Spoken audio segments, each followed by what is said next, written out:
2014, 2019 ఆ తర్వాత ఇప్పుడు 2024 అని మరీ లోపలికి వెళ్లకుండా ఈ 3 ఎలక్షన్స్ మనం చూస్తే 2024 ఎలక్షన్స్ ని మనం ఎలా చూడొచ్చు ముందు వాటితో కంపేర్ చేస్తే? అంటే ముందు అప్పుడు ఉండే పరిస్థితులు వేరు, ఇప్పుడు ఉండే పరిస్థితులు వేరు. సాధారణంగా మనస్తత్వం ఎలా ఉంటుందంటే ఒక 2 సార్లు ఎవరైనా వస్తే మూడోసారి ఎన్నిక కావడం చాలా కష్టం. ఎందుకంటే ప్రజల్లో ఓట్ ఫర్ చేంజ్ అని ఒక యాటిట్యూడ్ ఒకటి వస్తుంది. ఆ లెక్కలో మనం పరిశీలిస్తే ఇది గొప్ప విజయం కిందే భావించాలి. అది ముందు గమనించవలసింది. అంటే ఇప్పుడు ప్రధానిగా ఉన్నటువంటి వ్యక్తి చేస్తున్నటువంటి విషయాలన్నీ కూడా దేశ అభ్యుదయానికి ఉపకరిస్తున్నాయి, మనందరికీ చెందినది అనేటువంటి భావం పౌరులందరికీ కలిగింది కనుకనే ఇప్పుడు ఈ విజయం సాధ్యమైంది.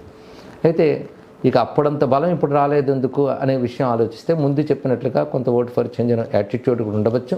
మిగిలినటువంటి కారణాలు కూడా ఎన్నో ప్రత్యర్థులు కల్పించినటువంటి అసత్యాలు కావచ్చు, వీటి ప్రభావం కూడా కొంత మేరకు ఉండవచ్చు. ఏమైనప్పటికీ చివరికి విజయం లభించింది.